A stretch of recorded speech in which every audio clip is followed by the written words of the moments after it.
Bueno, yo había preparado aquí una serie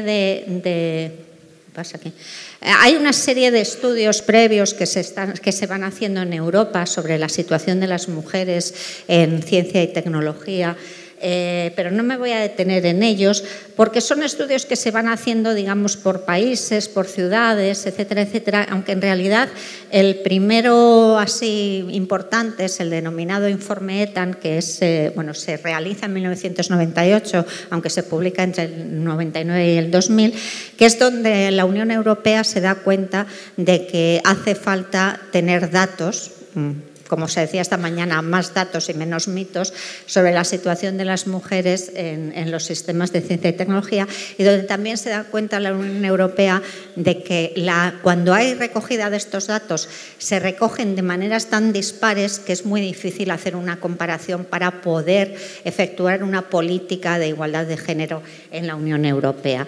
Entonces, digamos que esa es la primera en Europa. Perdón, que es allí, no tengo que apuntar. Y luego, bueno, pues en España hay también una serie de estudios, hay muchos estudios previos a ese que aparece ahí, pero suelen ser de una universidad, de una comunidad, de una ciudad, pero no hay un estudio general de todo lo que pasa en la educación superior en España. El primero lo coordino yo para el Ministerio de Educación, que es ese que lo realizamos entre 2001 y 2002, se publica en el 2003, y luego también realizamos un estudio que me encargó la Fundación Española de Ciencia y Tecnología en el 2003, lo hicimos entre 2003 y 2004, nos lo encarga la FECIT, porque había habido una pregunta en el Congreso de los Diputados acerca de cuál era la situación de las mujeres. Se le dirige al gobierno del PP, el gobierno del Partido Popular no tenía ni idea, no se había planteado esto y dice, bueno, ¿a quién podemos preguntar? Pues llaman a FECIT, FECIT me llama a mí para que coordine el estudio, y entonces del estudio sale, que luego se publica en 2005 y se hace una revisión en 2007, se envía al Congreso de los Diputados en 2004 el estudio con una serie de recomendaciones que, bueno, tienen ahí, hay un decálogo que escribimos después de hacer el estudio, donde, bueno, pues insistíamos en la necesidad de crear un observatorio o una unidad que velara por la igualdad de las mujeres en la educación y en la investigación. Bueno, hay una serie de medidas que propusimos ahí y que al final lo que hacen es que se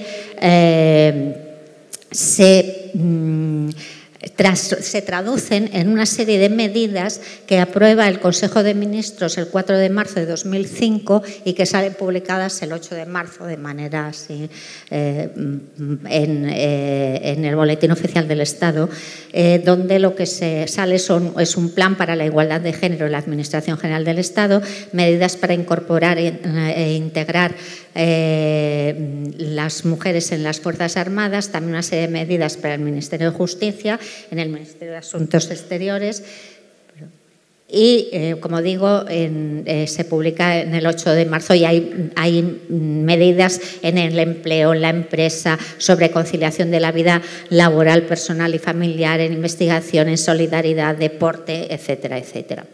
Bueno, hay una serie de regulaciones, como pone ahí, y luego eso se va complementando, bueno, con la Ley de Igualdad, que como saben es una de las pioneras en Europa, la Ley de Igualdad española, pero también, por lo que nos interesa a nosotras hoy, hay una serie de medidas también que se traducen en la denominada Ley de Ordenación Universitaria, donde se reforma la Ley de Ordenación Universitaria, y lo que se van diciendo ahí normalmente a través de muchísimos artículos es que, bueno, hay que alcanzar la paridad en todos los órganos de representación, que hay que conseguir una mayor participación de las mujeres en los grupos de investigación, que hay que crear las unidades de igualdad que ya se proponía en el informe que hicimos para FECID, que bueno, tienen las estudiantes y las profesoras y profesores tienen derecho a un trato no sexista,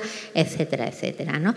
La ley de la ciencia, porque nosotros tuvimos una ley de la ciencia en 1986 que realmente fue un hito en España porque estructuró todo el espacio de educación superior y de investigación, algo que no se había hecho hasta entonces, pero claro, ya había quedado bastante obsoleta, aunque en su momento fue una ley muy buena. Y entonces se realiza una nueva ley de la ciencia en el 2011 y también ahí pues se proponen una serie de medidas para conseguir la igualdad de género, ¿no? Bueno, aquí está Capitolina, que intervenimos en lo que pudimos, lo que buenamente pudimos en la elaboración de esa ley, pero al final acabó todo en esa disposición adicional 13ª. Nosotras habíamos metido todo a través de toda la ley, pero no pudo ser, igual que tampoco pudo ser que los rectores de las universidades, como pretendíamos, no pudieran ser seguidamente varones, sino que alternaran mujeres y varones, pero por ley no pudimos hacerlo, pero bueno.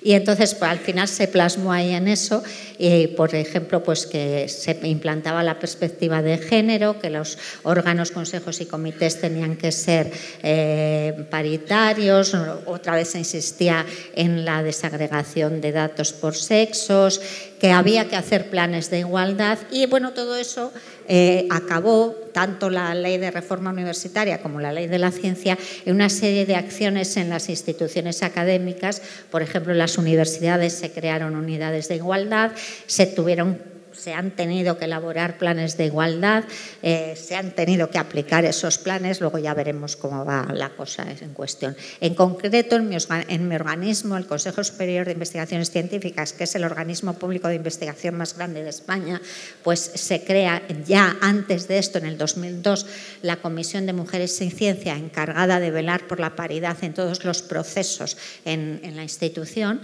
que en mi opinión es uno de los motivos, como implantan las comisiones paritarias para todos los procesos de evaluación y de promoción, pues en mi opinión es uno de los motivos por los que el Consejo está a la cabeza en la promoción de las mujeres a lo largo de la carrera investigadora, y las universidades han ido un poquito detrás, aunque últimamente estamos ya casi a la par. Entonces, bueno, pues se hacen también un panfletillo de recomendaciones para la utilización del lenguaje no sexista, se hace una acción horizontal de igualdad de género con esa serie y como ves es muy interesante porque una y otra vez se insiste en la necesidad de presentar datos desagregados por sexo y seguimos insistiendo en ello, lo cual, bueno, debería hacernos reflexionar un poco al respecto, ¿no? Bueno, luego España no es única, en la Unión Europea y en otros países pues hay una serie de acciones institucionales que se han hecho, por ejemplo, pues como sucede en la Universidad de Turín, que se han establecido programas de estudios de género incorporados al currículo, que a ver cómo queda ahora la cuestión esa, pero bueno, en Canadá, pues por ejemplo, los institutos de investigación en salud que soliciten fondos tienen que responder obligatoriamente a cuestiones sobre sexo y género, como esas, como si se tienen en cuenta consideraciones de sexo biológico en el estudio, por qué sí o por qué no, o si se tienen consideraciones de género, es decir, culturales y sociales en el estudio, y por qué no sí, si no se hace así, ¿no? O en Alemania, pues que todas las solicitudes de financiación de las universidades tienen que presentar un plan de igualdad de género, o también el de la ciencia para las familias, que proporciona ayuda a las madres y a los padres investigadores en el cuidado de los hijos, en emergencias, cuando asisten a congresos, etcétera, etcétera, ¿no? Bueno, tengo aquí una serie de datos que les había traído para ver un poco qué ha pasado después de todas estas medidas que se empezaron a implementar a primeros de los años 2000, cuál es un poco la situación que tenemos en España. Bueno, pues si se dan cuenta, si cogen el último año para el que tenemos datos disponibles, tenemos que ha habido un cambio interesante con respecto a cómo se distribuyen las mujeres en las distintas áreas de conocimiento. Lo que pasaba en los años 80 es que las mujeres eran mayoría solo en las áreas de artes y humanidades, ciencias sociales y jurídicas estaban a la par, y en ciencias y ciencias de la salud, y por supuesto en ingeniería y arquitecturas, pues serán muchas menos. ¿Qué ha pasado? Pues lo que ha pasado en los últimos años es que las mujeres, si se dan cuenta, son mayoría en todas las áreas excepto en las ingenierías y arquitectura. Y eso que arquitectura es una profesión en España bastante feminizada. Bueno, entonces lo que ha pasado ahora es que, por ejemplo, que es tan problema es que no haya mujeres en ingeniería y arquitectura como que estén sobrerepresentadas en el caso de las ciencias de la salud, ¿no? Porque hay un problema que esta mañana ha salido también, y es que el problema está en que cuando una profesión se feminiza pierde prestigio. Y a la inversa, ¿no? Entonces, bueno, pues todo esto hay que tenerlo en cuenta. Y esto, bueno, para que vean la famosa tijera, no sé por qué sale cortada, a mí no me salía cortada, pero bueno, como ven aquí la tijera, pues se ve muy bien como las mujeres son mayoría como estudiantes, como alumnado matriculado en estudios de grado y medios, la línea verde oscura que aparece allí, son más egresadas, o sea, tienen un mayor índice de éxito, se matriculan en máster un 53% de mujeres, se gradúan en máster, otra vez el índice de éxitos es mayor, un 57%, pero son completamente paritarias en el alumnado matriculado de doctorado. Y en las tesis aprobadas pues ya empieza a disminuir un poquito. ¿Qué pasa? Que son las tesis, la tesis es el inicio de la carrera académica investigadora. Y luego, bueno, pues tenemos en el grado D, que ahí hay un montón de puestos de trabajo que son, digamos, los peor pagados, etcétera, etcétera, que bueno, son el 49%, el grado C, que son ya un poquito mejor, el 48%, en el grado B, que son el equivalente a los profesores titulares de universidad o a los investigadores de carrera del CSIC, son el 42%, y las cátedras universitarias o profesores de investigación o profesoras de investigación, en este caso de los OPIs, de los organismos públicos de investigación, pues están en el 24%, 25% que no aparece ahí, ¿no? Bueno, aquí teníamos la distribución en los organismos públicos de investigación solamente, sin contar las universidades. Nosotros no tenemos estudiantes, entonces solo tenemos predoctores o postdoctores y bueno, pues que ven que la tijera se sigue haciendo igual, ¿no? Bueno, estos son una serie de datos. Bueno, aquí está la distribución de mujeres y hombres en órganos unipersonales de gobierno y bueno, los últimos datos estos que tenemos, que son de diciembre de 2017, pues ya estamos un poquito mejor porque tenemos un 8% de rectoras. Eso quiere decir que hay 8, si no recuerdo mal, o 7 o 8, no me acuerdo, Lina. 8 de 70 y pico universidades que hay, pero claro, cuando se recopilaron los datos anteriores en diciembre de 2015 es que no había ninguna, o sea que algo hemos mejorado, ¿no? Bueno, esto es lo mismo. Y esto también que tiene que ver es con los planes de igualdad. He dicho antes que por ley hay que elaborar planes de igualdad y entonces vemos ahí que bueno, el 80% de las universidades públicas han elaborado un plan de igualdad y está vigente, pero todavía hay un 16% de universidades públicas. Me centro en las públicas porque son las mayoritarias en nuestro país, en España. Entonces hay todavía un 16% que lo están elaborando desde el año 2000 y pico, 2011, que tenían que haberlo hecho, y un 4% que todavía no tienen un plan de igualdad ni lo están elaborando. Bueno, todo esto ¿por qué les cuento? Pues porque esto sugiere una serie de problemas, ¿no?, que tenemos, y es problemas que han salido aquí ya esta mañana. Por un lado tenemos la discriminación horizontal o territorial, que ahora se centra en lo que he dicho antes, de que las mujeres van poco a las carreras de ingeniería y arquitectura. Por cierto, una cosa interesante, en España, en los últimos 3, o sea, en ciencias el área de ciencias abarca química, matemáticas, geología, etcétera, etcétera. El porcentaje de mujeres matriculadas en matemáticas, desde que yo sigo las estadísticas, está entre el 40 y el 48%. En los últimos 3 años en España, matemáticas es el grado más demandado por los empleadores. En estos momentos, el índice de paro entre matemáticos, entre personas que se gradúan en matemáticas, es del 0%. Y entonces yo ahora me pregunto, ¿qué va a pasar con las mujeres dentro de 5 años? Lo voy a seguir muy de cerca para ver si se cumple la ley esta de que cuanto más prestigio, más se echa a las mujeres del lado, ¿no? Entonces, bueno, tenemos esa discriminación horizontal territorial que manda a las mujeres hacia un sitio y no hacia otros, hacia unas áreas y no a otras. La discriminación vertical o jerárquica, ya hemos visto cómo hay muchas menos en el top y, por supuesto, en los puestos de toma de decisiones muchísimas menos. Que tenemos un problema con las evaluaciones que se hacen. Bueno, pensaba contarles los de Venera Simol, pero no me da tiempo porque tengo una hora, entonces va a ser demasiado, ¿no? Y eso también se traduce en que se alarga la carrera investigadora. Ya hemos visto esta mañana esos gráficos tan elocuentes, ¿no? De quién era, cuando nos preguntaban, ¿este patrón de carrera es de un hombre, de una mujer? Veíamos cómo las mujeres en muchas ocasiones alargaban su carrera, ¿no? Y, por supuesto, otro de los problemas que se puede ver en todos los estudios que se han hecho, solo señalo aquí unos pocos, es la falta de corresponsabilidad. Y yo me pregunto si en parte en España no sucede esto porque se incumple la ley de igualdad y se incumple la ley de la ciencia, ¿no? Porque hay otras cosas más, porque, por ejemplo, ¿qué tipo de factores influyen en esto que estamos viendo, en estos problemas, en estos sesgos, en el que se vaya hacia un sitio y no hacia unas áreas de conocimiento y no hacia otros? Bueno, por supuesto, hay barreras en la entrada, porque muchas veces hay prácticos, ¿no?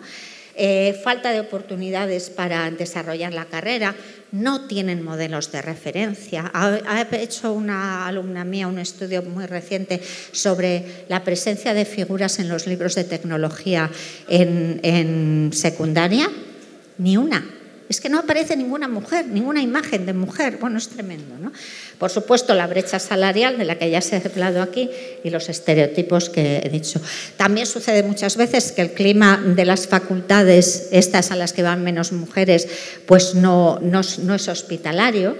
Consideran que están sometidas a valores que ellas no comparten y que identifican como valores masculinos.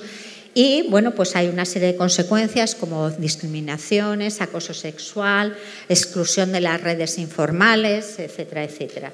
Y, por supuesto, de lo que también se ha hablado aquí, la dificultad de compaginar la vida personal y la laboral. Y en el caso de los jóvenes, pues... Bueno, me avisáis el tiempo cuando queden 10 minutos así para acabar.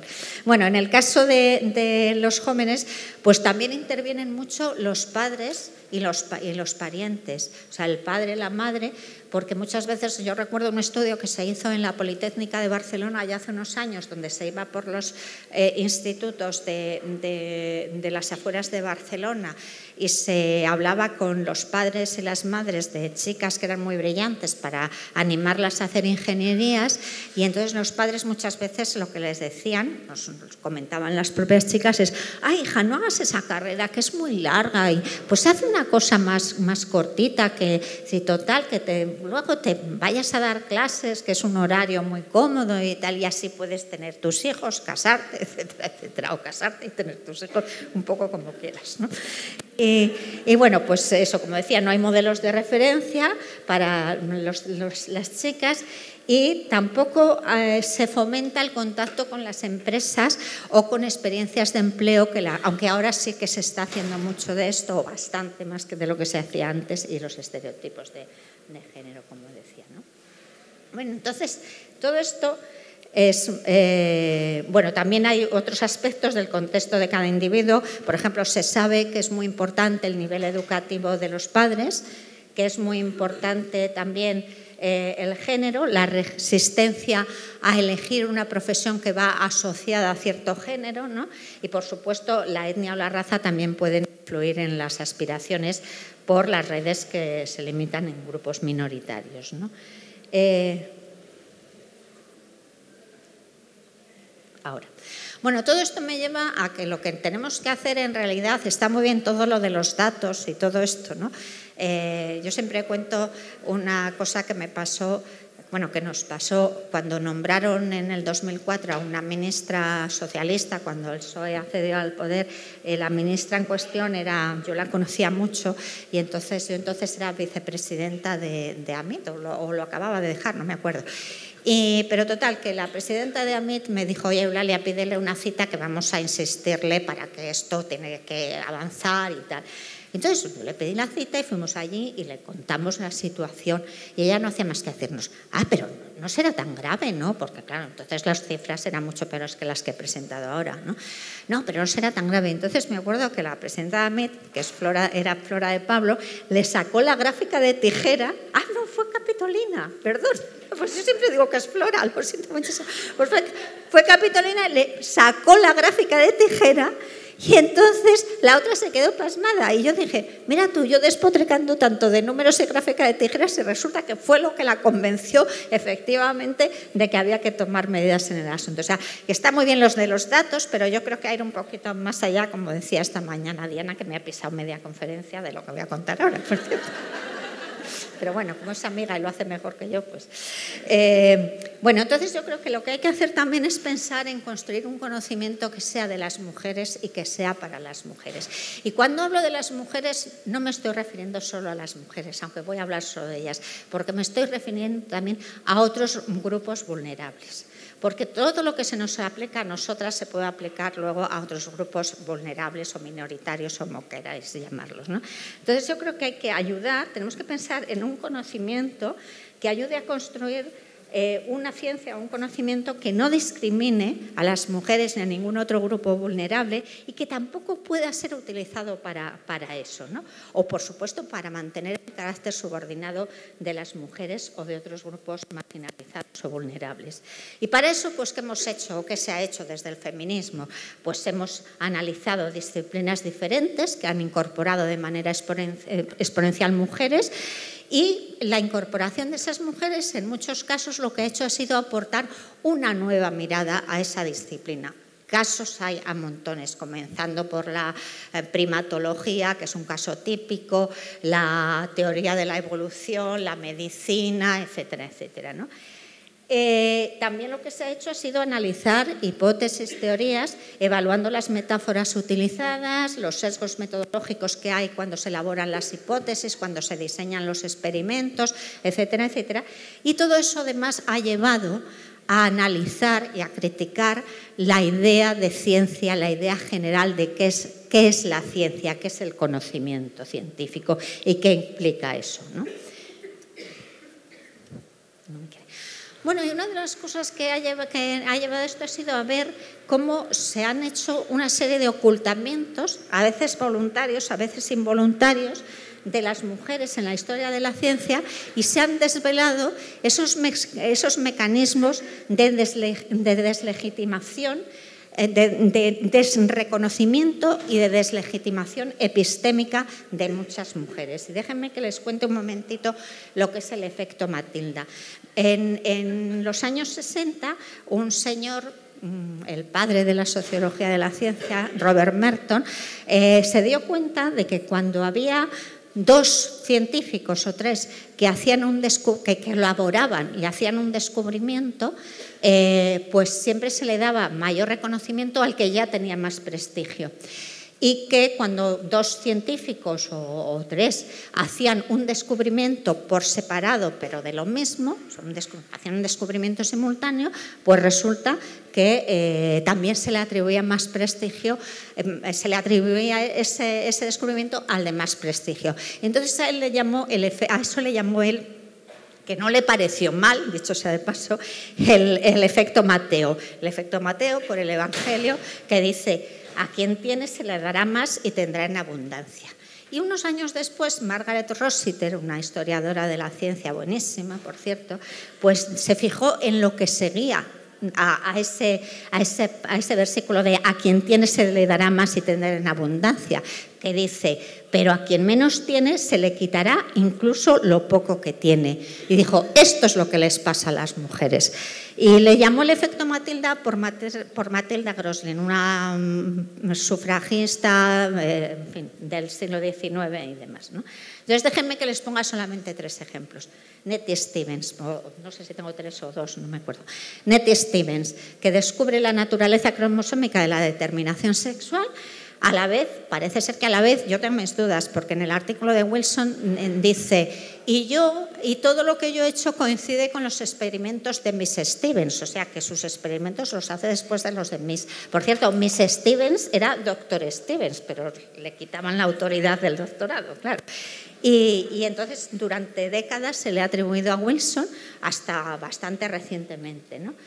O el caso de Jocelyn Bell, que es una de mis favoritas, porque he hecho muchas cosas de astronomía. Ella estaba haciendo la tesis doctoral cuando descubre los púlsares, que es un tipo de estrella especial, y entonces le dan el premio, lo publica con su director de tesis y le dan el premio Nobel a su director de tesis y a ella no. Y buscando... ¿Qué? Y lo acepta, por supuesto. Sí, porque tengo casos de algunos, bueno, el caso más famoso es el de Madame Curie, ¿no? Que cuando le llaman a él para decirle que le van a dar el premio Nobel, él dice, o se lo dan a mi mujer o si no, no lo recojo, ¿no? No todos hacen eso, pero bueno, hay casos así. Bueno, yo busco por casa, rebusco por casa y entonces me encuentro con que Severo Ochoa publica el descubrimiento del ARN polimerasa con Marianne Grunberg Manago, pero a quien le dan el premio Nobel es a él en 1959. Ella ha desaparecido de los registros del descubrimiento del ARN, ¿no? O del RNA, como se quiera decir, ¿no? Entonces, para ir terminando, pues lo que pasa entonces es que, de lo que se trata entonces es de evitar la producción de conocimientos sesgados también, o sea, ya pasando a la otra fase, que son son conocimientos que lo que hacen es intentar justificar desigualdades de género, desigualdades sociales, basándose en supuestos argumentos científicos sobre las diferencias innatas entre hombres y mujeres, ¿no? Entonces, bueno, los sesgos de género hay muchísimos. No me he hecho ahí como una especie de catálogo, pero bueno, en un libro que no he mencionado que publicamos Dau García Dauder y yo en el siglo XVII, en el año 2017, soy vieja, pero no tanto. Hacemos como un repaso a todos estos tipos de sesgos de género. Por ejemplo, exagerar o ignorar las diferencias. Diana creo que ha puesto esta mañana el ejemplo de los infartos de miocardio, ¿no? Se ignoraba que los infartos de miocardio cursan de distinta manera habitualmente en las mujeres que los hombres, ¿no? Eso es un sesgo de género. En las prioridades científicas, las políticas científicas, las políticas públicas definen y deciden qué hay que investigar y que no hay que investigar, y puesto que las deciden hombres y mujeres y ellos incorporan sus valores y sus sesgos de género, pues pueden llevar, y de hecho muchas veces llevan esos sesgos. Por supuesto, en los modelos teóricos, en las preguntas de investigación que se hacen. ¿Por qué nos preguntamos? ¿Por qué, por ejemplo, en neurociencia constantemente se están preguntando por las diferencias entre los cerebros de hombres y los cerebros de las mujeres? ¿Por qué no se preguntan por las diferencias entre los cerebros inteligentes y los menos inteligentes? Digo yo, pero en cambio siempre se va por lo otro, ¿no? O, por supuesto, en el planteamiento de las hipótesis, en la definición de variables, en los diseños, en la situación experimental. En fin, hay muchísimos sesgos de género que no viene al caso que nos entendamos. Pero, ¿cómo evitarlos? Eso sí que creo que aquí hay mucha gente joven, afortunadamente, y creo que esto sí que les puede dar una pista de cómo evitar esos sesgos de género. Bueno, mi consejo es que lo que hay que hacer siempre es identificar en la bibliografía relevante que estemos utilizando cuando iniciamos o cuando llevamos a cabo una investigación cuáles son las semejanzas y las diferencias entre los sexos y entre los géneros, teniendo en cuenta además que el sexo y el género no son conceptos binarios, sino que hay todo un continuo entre un sexo y otro. Hay muchas diferencias, y lo mismo con los géneros, ¿no? Hay que revisar desde la perspectiva de género cuáles son las teorías, cuáles son los conceptos de ese área, porque muchas veces estamos utilizando unos conceptos que llevan ya de por sí un sesgo de género, como por ejemplo cuando hablamos de cerebro femenino y cerebro masculino, ¿no? Si tenemos que analizar también si el objeto de estudio contribuye a disminuir la desigualdad por sexo o por género, y también analizar el sexo y el género de las preguntas de investigación y de las hipótesis, ¿no? Por supuesto, tenemos que ser muy cuidadosas en la metodología que utilicemos, ¿no? Pues si utilizamos muestras, estamos en situaciones experimentales, esto además ahora ya es una directriz de todos los institutos de investigación, ¿no? Y todos, que las muestras estén desagregadas por sexo, que haya representatividad de los diversos sexos y de los diversos géneros en los objetos de estudio, que haya una representación proporcional de mujeres y de hombres o de distintos sexos, incluso cuando se utilizan animales o tejidos, por ejemplo, en biología, ¿no? O también analizar otros factores que intersecan con el sexo y con el género, como la etnia, la edad, la clase social, en fin, muchos otros que ya también se ha hablado de ellos aquí esta mañana, ¿no? También en las estrategias de difusión y de transferencia de conocimiento. Tenemos que preguntarnos, cuando nosotros obtenemos este conocimiento y a la hora de pasarlo a la sociedad, de aplicarlo, ¿se facilita esa aplicación a mujeres y a hombres? Tenemos además que prever procedimientos para adaptar los resultados a la diversidad humana. La especie humana no somos una única, igual que tampoco hay un único sexo, igual que las mujeres no somos todas iguales, ¿no? Ni los hombres tampoco. Tenemos, por supuesto, que identificar y abordar cuestiones éticas que tienen a veces implicaciones muy diferentes para mujeres y para hombres. Y, por supuesto, no tenemos que ser de mirada estrecha y mirar y ver y valorar las consecuencias a largo plazo para los seres humanos, pero también para nuestro planeta, ¿no? Entonces, con todas estas cosas nos ha llevado desde las epistemologías feministas pues a plantearnos, también lo ha dicho Diana esta mañana, ¿qué es eso de la objetividad? Bueno, también se ha mencionado esta mañana. Por lo general, la idea tradicional de la objetividad es que la ciencia es algo libre de valores, que es neutra, que es autónoma, que es imparcial y que, por tanto, los valores no tienen cabida en la ciencia. Es la misma historia que cuando se dice que la ciencia es meritocrática. Claro, ya no nos lo creemos porque tenemos suficientes pruebas. Pero desafortunadamente, cuando hablas con muchos científicos y científicas, todavía se creen esto de la neutralidad valorativa de la ciencia, ¿no? Y en cambio lo que nosotros hemos visto y se ha podido comprobar con estos análisis previos que hemos hecho es que podemos hablar de una objetividad de la ciencia, pero en un sentido muy diferente, porque lo que ya sabemos es que el conocimiento y la ciencia es una práctica social y como tal está situado, ¿no? Que por supuesto la investigación conlleva valores y esos valores son muchas veces ideológicos, pero eso no significa que tengamos que aceptar de manera indiscriminada las preferencias subjetivas de cada individuo, porque lo que sí que tenemos que hacer es fomentar una serie de mecanismos que nos lleven que nos lleven precisamente a esta nueva objetividad, ¿no?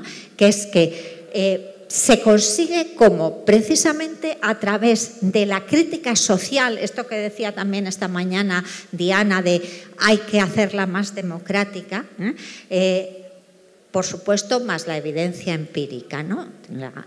Yo me acuerdo que tenía un profesor que cuando nos hablaba del constructivismo decía muy jocosamente: sí, la ciencia es un constructo social y decidimos entre todos lo que hacemos y tal, pero tú intenta atravesar esa pared, verás como aunque digas que la pared está construida por lo que nosotros pensamos, no puedes atravesarla. O sea, la evidencia empírica es importante, pero por supuesto no es lo único importante, ¿no? Y por supuesto no todo vale, ¿no? Entonces, ese nuevo concepto de objetividad, ¿cómo se obtiene?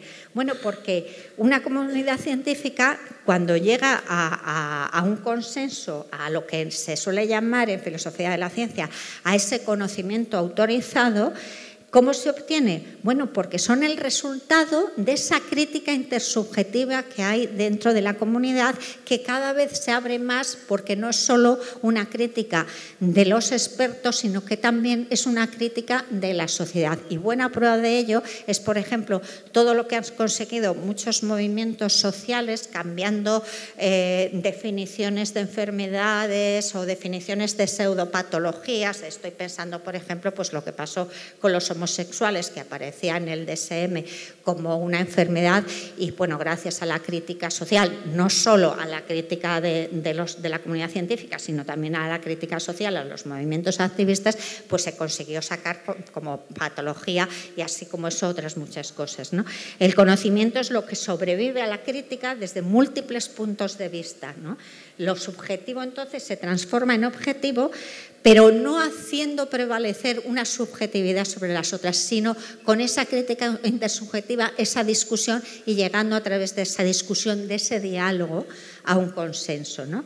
Entonces, la comunidad epistémica, además, eso no es que lo haga a escondidas, sino que tiene que establecer foros públicos y foros donde además pueden intervenir no solo los expertos para esa crítica y cambiar así las creencias y las teorías como respuesta a esas normas públicas compartidas y a esa educación, y a esa crítica, a ese diálogo entre todos, sin que tengamos que reconocer a nadie una autoridad epistémica mayor que a otros. O sea, eso de que el experto es el que sabe y los demás acatamos lo que el experto dice, pues eso no es lo que tenemos que hacer.